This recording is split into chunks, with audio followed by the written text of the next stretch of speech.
आदरणीय भक्तजनों, सादर प्रणाम।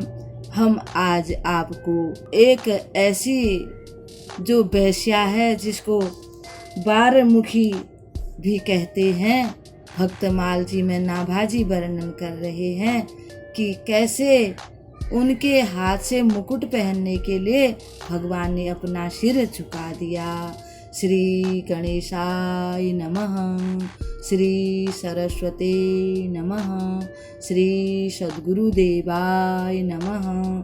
भक्त भक्ति भगवंत गुरु चतुर नाम बपु एक, इनके पद बंदन किए नाशत विघ्न अनेक, नाशत विघ्न अनेक।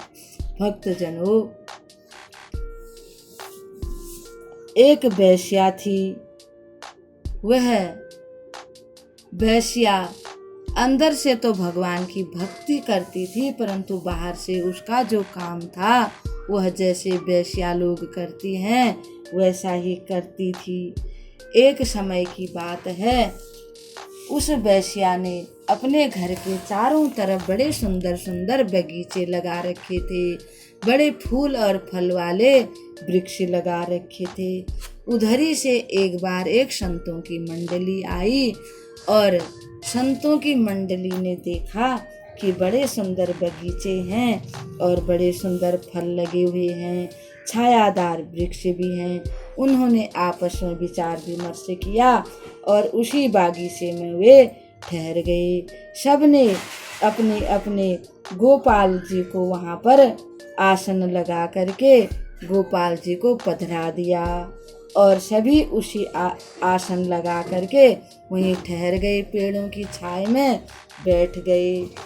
और उस वेश्या ने अपने घर के छत से जब देखा कि बड़े साधु संत लोग आकर के बगीचे में ठहरे हैं, उसका मन अंदर से इतना द्रवित हो गया, वो सोचने लगी कि आज मेरा कौन सा पुण्य प्रकट हो गया जो मुझे इतने साधु संतों के दर्शन हुए हैं, और मेरे हाथ का तो ब्राह्मण लोग भी भोजन नहीं करते, ये ब्राह्मण भला मेरे हाथ से क्यों भोजन स्वीकार करेंगे। फिर भी वह नहीं रह पाई। उसने एक सुंदर थाली में बहुत से मोहरें ली और उन संतों के दर्शन करने के लिए चली गई और संतों के पास जाकर जो संतों के सबसे बड़े महंत थे उनके आगे जाकर प्रणाम करती हुई, आंखों में आंसू उसके आए हुए थे, आंखों में आंसू भरकर थाली में मोहरें भरकर संतों के पास जाकर बोली, प्रभु इस धन से आप अपने भगवान को भोग लगाइए। प्रेमवश उसकी आंखों में बहुत आंसू आ रहे थे। मोहरें भेंट करती हुई जब श्री महंत जी ने उससे पूछा, बेटी तुम कौन हो, तुम्हारा जन्म किस कुल में हुआ है। इस प्रश्न को सुनकर वह वेश्या चुप हो गई। उसे चिंतित देखकर श्री महंत जी ने फिर कहा, पुत्री तुम निशंक होकर सच्ची बात खोलकर कह दो, मन में किसी प्रकार की शंका न करो। तब वह वेश्या बोली, हे महंत जी मैं एक वेश्या हूँ। ऐसा कहकर वह श्री महंत जी के चरणों में आकर गिर पड़ी। फिर संभल कर प्रार्थना करने लगी, प्रभु धन से भंडार भरा हुआ है, आप कृपा करके मेरे इस धन को स्वीकार कीजिए। यदि आप मेरी जाति का विचार करेंगे और धन को नहीं लेंगे तो मैं मर जाऊंगी, मैं नहीं रह सकूंगी। तब श्री महंत जी ने कहा, पुत्री तुम शोक मत करो, जो हो गया सो हो गया। इस धन को भगवान की सेवा में लगाने का बस एक ही उपाय है, क्योंकि तुम्हारा धन हम तो नहीं ग्रहण कर सकते, इसलिए तुम धन के द्वारा श्री रंगनाथ जी का एक सुंदर मुकुट बनाओ और उसे भगवान को अर्पण कर दो। इसमें जाति बुद्धि तुम्हारी दूर हो जाएगी, तुम्हारे सारे दुख दूर हो जाएंगे। श्री रंगनाथ जी उसे स्वीकार करेंगे। वैश्या बोली, भगवान जिसके धन को ब्राह्मण छूते तक नहीं है, आपने भी नहीं लिया, उसके द्वारा अर्पित मुकुट को श्री रंगनाथ जी कैसे स्वीकार करेंगे।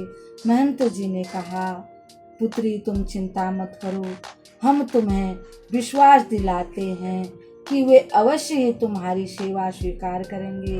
भगवान के लिए तो सब एक समान ही हैं।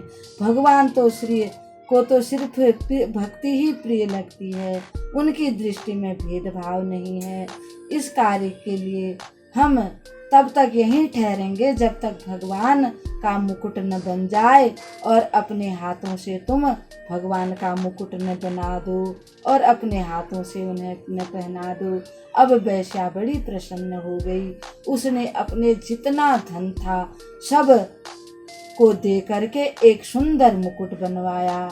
अपना श्रृंगार करके थाल में मुकुट को रखकर वह संतों के पास चली, और संतों की आज्ञा पाकर वह वेश्या निसंकोच श्री रंगनाथ जी के मंदिर में गई, पर अपने को अपवित्र जानकर वह सशंकित होकर लौट पड़ी। संतों ने संकोच का कारण पूछा। उसने बता दिया कि मैं जाने योग्य नहीं हूँ, क्योंकि मेरे को मासिक धर्म हो गया है।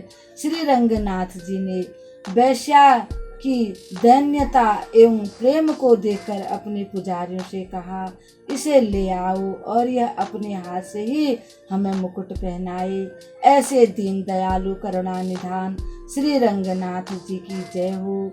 और ऐसा ही किया। जैसे ही भगवान वह मुकुट लेकर के भगवान के सामने खड़ी हुई तो भगवान जी की मूर्ति बहुत बड़ी थी, उसका हाथ वहां तक नहीं पहुंच रहा था। भगवान ने सिर झुका दिया और उसने भगवान के सिर पर मुकुट धारण करवा दिया। लोग भक्त की जय जयकार करने लगे और भगवान की जय जयकार करने लगे। सभी साधु संतों के आंखों में आंसू आ गए। अब संतों ने उसको उपदेश दिया और भगवान की भक्ति का मंत्र बताया, और वह वेश्या भी भगवान की भक्त बन गई और उसका जन्म सफल हो गया। इस प्रकार से भगवान की जय जयकार करते हुए साधु संत फिर अपने अपने स्थान को चले गए। भक्तजनों, हमारे भगवान ऐसे करुणा निधान हैं, इसीलिए उनको करुणा निधान कहते हैं। पतितों ने संत लोग गाते हैं कि तुमने जिन पतितों को बनाया है और पतितों ने ही तुमको भगवान बनाया है।